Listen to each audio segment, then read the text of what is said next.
12 জন শ্রমিকের ফসল কাটতে 14 দিন সময় লাগে, 21 জন শ্রমিকের কত দিন সময় লাগবে? এই অঙ্কটা সিভিল সার্জন পাবনা পরীক্ষায় 2024 সালে আসছিল। এই অঙ্কটা এখন আমরা করার চেষ্টা করবো। এটি একটি ঐকিক নিয়মের অঙ্ক, তবে সাধারণ ঐকিক নিয়মের অঙ্কের থেকে এর কিছুটা বেসিক পার্থক্য আছে। যেমন আবার অঙ্কটা পড়ছি, 12 জন শ্রমিকের কোনো একটি ফসল কাটতে 14 দিন সময় লাগে, 21 জন শ্রমিকের কত দিন সময় লাগবে? আমরা ঐকিক নিয়মের যে সাধারণ নিয়ম সেইভাবেই শুরু করব। 12 জন শ্রমিকের সময় লাগে 14 দিন।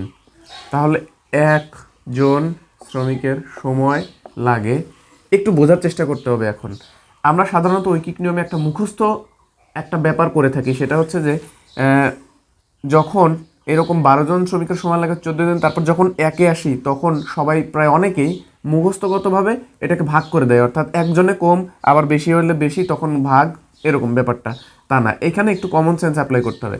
12 জন শ্রমিকের কোনো জিনিস করতে, একটা কাজ করতে যদি 14 জন দিন সময় লাগে, তাহলে একজন শ্রমিকের বেশি লাগবে না কম লাগবে?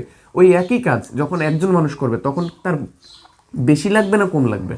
এটা একটু মাথা খাটালে, একটু কমন সেন্স অ্যাপ্লাই করলে বোঝা যায় বেশি লাগবে। এখানে ভাগ করার সুযোগ নেই, গুণ করতে হবে, অর্থাৎ 14 গুণ 12 দিন।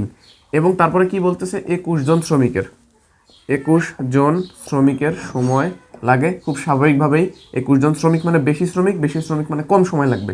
ভাগ করব আমরা, 14 গুণ 12 ভাগ 21। এখন কাটাকাটি করলেই উত্তর হয়ে যাবে।